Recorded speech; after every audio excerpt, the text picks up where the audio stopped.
Olá, turma! Nessa videoaula nós iremos fazer uma revisão do capítulo trabalhado em sala de aula, o capítulo 13. Na verdade, uma continuação desse capítulo, pois nós já estudamos a primeira parte desse capítulo, que falava sobre os filósofos antigos e a sua contribuição na história da filosofia para o problema do conhecimento. Nós vimos filósofos gregos antigos como Heráclito, Parmênides, Sócrates, os sofistas, que não são necessariamente filósofos, mas contribuíram para o pensamento filosófico. Nós vimos Platão e Aristóteles. Nessa continuação do capítulo 3, nós iremos ver outros filósofos, não mais da Grécia Antiga, mas sim da modernidade. Antes de nós passarmos para esses filósofos, a autora do livro começa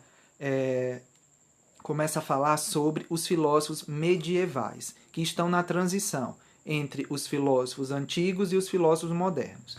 Os filósofos medievais, principalmente os filósofos cristãos medievais, eles só aceitavam a verdade ou o conhecimento da verdade se este estivesse baseado na autoridade da igreja. Então, nessa imagem que está aí na lâmina, eu coloquei um dos principais filósofos cristãos medievais, que foi Tomás de Aquino. Então, segundo a autora do livro, os filósofos cristãos medievais, eles apoiavam a sua teoria do conhecimento, a sua filosofia a respeito do conhecimento, na autoridade da igreja. E é isso que os filósofos modernos, da modernidade, irão romper. Aí nessa imagem eu coloquei alguns filósofos modernos, não são todos, mas os principais filósofos modernos. E a tarefa desses filósofos na modernidade foi a de recusar o poder da autoridade, o poder das autoridades sobre a razão, seja o das igrejas, seja o das escolas e o dos livros. Começaram por isso separando a fé da razão. Então, na modernidade, nós vamos ver, com os filósofos modernos, essa ruptura com a tradição medieval. Se a tradição medieval apoiava o conhecimento na autoridade da igreja ou na autoridade da revelação bíblica, os filósofos modernos vão romper com essa tradição. A autora ela começa a trabalhar com alguns filósofos modernos. Os dois primeiros filósofos que nós vimos no livro foram o Bacon, Francis Bacon, e o Descartes. Francis Bacon foi um filósofo inglês que viveu entre o século XVI e o século XVII. E René Descartes foi um filósofo francês que viveu entre o século XVI e o século XVII. Esses dois filósofos eles contribuíram, cada um à sua maneira, para a teoria do conhecimento em filosofia. Comecemos com o filósofo inglês Francis Bacon. Antes de nós adentrarmos na filosofia dele, é importante ressaltar que tanto Bacon e Descartes eles elaboraram um estilo filosófico que ficou conhecido como análise das causas e formas de nossos preconceitos. O que isso quer dizer? Antes desses filósofos elaborarem uma filosofia ou uma teoria a respeito do conhecimento, eles procuraram investigar e analisar qual era a causa dos erros do pensamento do ser humano, ou seja, qual era a origem dos erros do ser humano que o impediam de alcançar o conhecimento da verdade. Então, antes de elaborar sua teoria ou sua filosofia do conhecimento, esses dois filósofos, Bacon e Descartes, eles fizeram essa análise das causas e formas dos nossos preconceitos. Comecemos então com Bacon. Bacon elaborou a teoria da crítica dos ídolos.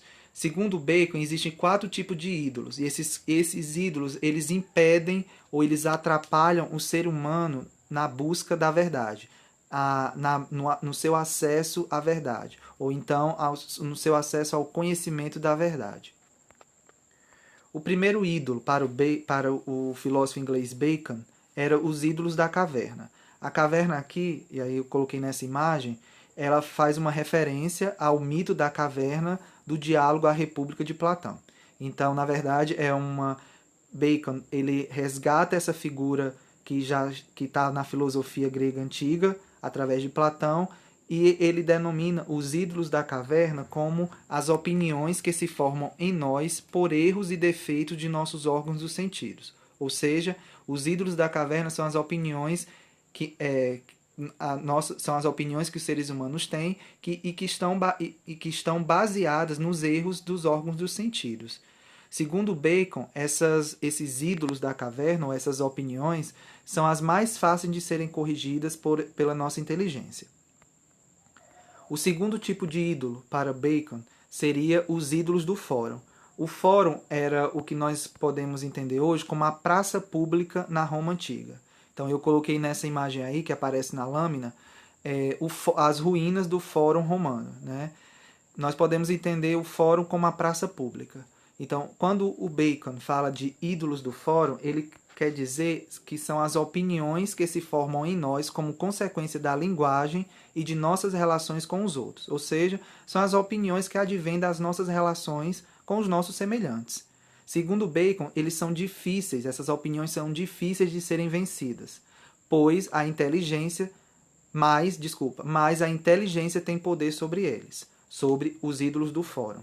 Então, apesar de serem difíceis de serem vencidos, a inteligência ainda consegue dominá-los. O terceiro tipo de ídolo, Bacon vai dizer que são os ídolos do teatro. O teatro é o lugar em que somos apenas espectadores e receptores de mensagens. Então, os ídolos do teatro, para Bacon, seria as opiniões formadas em nós em decorrência dos poderes das autoridades, que nos impõem seus pontos de vista e os transformam em decretos e leis inquestionáveis. Segundo Bacon, esses ídolos do teatro, ou essas opiniões, elas só podem ser desfeitas se houver uma mudança social e política.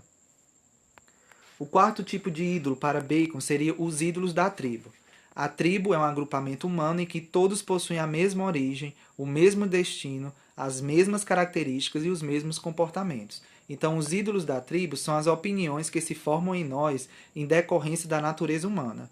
Isso quer dizer que são as opiniões que todos os seres humanos possuem, pois todos os seres humanos pertencem à natureza humana, têm a natureza humana.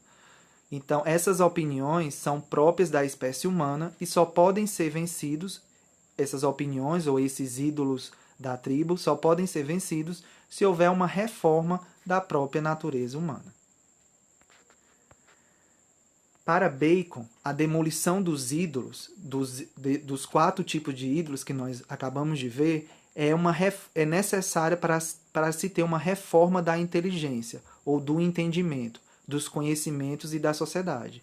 Então, Bacon entendia que a reforma da inteligência, a reforma dos conhecimentos e a reforma social só poderia ocorrer se o ser humano demolisse esses quatro tipos de ídolos. Daqui a pouco nós vamos voltar aqui nesse slide. Mas antes, vamos para o filósofo seguinte, que foi o filósofo francês Descartes. Descartes localizava a origem dos erros do pensamento, ou os erros que nos impedem de atingir o conhecimento, por causa, basicamente, de duas atitudes, que ele chamava de atitudes infantis ou preconceitos da infância. E quais são essas atitudes? A primeira atitude seria a que ele chamou de a prevenção, que seria a facilidade com que nosso espírito se deixa levar pelas opiniões e ideias dos outros, sem se preocupar em verificar se elas são ou não verdadeiras. São as opiniões que se cristalizam em nós na forma de preconceito e que escravizam nosso pensamento, impedindo-nos de pensar e de investigar. Essa seria a primeira atitude infantil ou primeiro preconceito da infância, segundo Descartes. O segundo, ele chama de a precipitação, que é a facilidade e a velocidade com que nossa vontade nos faz emitir juízos sobre coisas antes de verificarmos se nossas ideias são verdadeiras ou não. Emitimos essas opiniões porque nossa vontade é mais forte e poderosa do que nosso intelecto. Ou seja, a facilidade com que nós temos de emitir juízos, emitir opiniões, sem termos antes analisado, verificado, Descartes vai dizer que isso, ele vai intitular essa facilidade de precipitação, e esse é um dos obstáculos, segundo Descartes, para o conhecimento da verdade. Descartes ele vai propor, então, para combater essas duas atitudes infantis, ou esses dois preconceitos da infância, ele vai propor um método. E aí, ele escreveu um livro intitulado Discurso do Método, que é um dos livros mais famosos de Descartes, que ele vai dizer que o método é essencial para o ser humano alcançar o conhecimento da verdade. Por que que o método se torna tão necessário? Feitas as críticas à autoridade das escolas e dos livros, da tradição e dos preconceitos, o sujeito do conhecimento, ou seja, aquele que está conhecendo, ele descobre-se como uma consciência que parece não poder contar com o auxílio do mundo para guiá-lo. Sua solidão torna indispensável um método que guie o pensamento em direção aos conhecimentos verdadeiros, distinguindo-os dos falsos. Então, eu coloquei na próxima lâmina uma imagem que vai dar uma ideia melhor disso que a autora escreveu no texto. Imaginemos que o método seria como esse barco que está aí na lâmina, né, que está na imagem. O barco está em alto mar, né, está em mar aberto. O método seria a única coisa que o ser humano possui.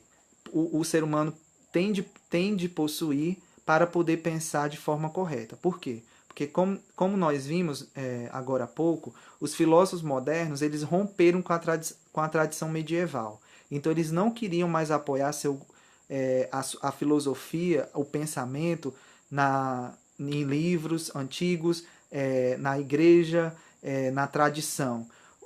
Com isso, ao mesmo tempo que eles se libertam da tradição antiga, eles passam a não depender mais de nada, a serem sós.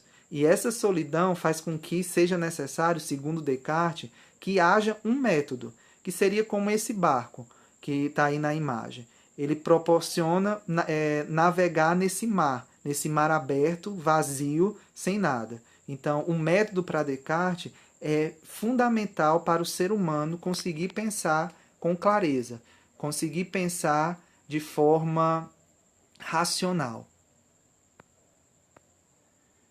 Os objetivos principais do método, segundo Descartes, são, primeiro, assegurar a reforma do entendimento para que este siga o caminho seguro da verdade, afastando-se assim da prevenção e da precipitação, que são aquelas duas atitudes infantis ou preconceitos da infância. Segundo, oferecer procedimentos ou regras pelos quais a razão possa controlar-se a si mesma durante o processo de conhecimento, sabendo que caminho percorrer. Terceiro objetivo do método para Descartes seria propiciar a ampliação ou aumento dos conhecimentos graças a procedimentos seguros que permitam passar do já conhecido ao desconhecido. E o quarto objetivo, oferecer os meios para que os novos conhecimentos possam ser aplicados, pois o saber deve tornar o homem senhor e possuidor da natureza, nas palavras de Descartes. E aí eu gostaria de voltar no nosso slide que eu pulei do Bacon, que o Bacon vai ter uma frase que vai sintetizar de forma bastante simples isso que o Descartes elaborou também, que é a frase saber é poder. Bacon vai defender que o ser humano tem que conhecer a natureza, tem que saber a respeito da natureza para poder dominá-la. Descartes aqui nessa frase, ele vai dizer a mesma coisa de outra forma, né? Ele diz aqui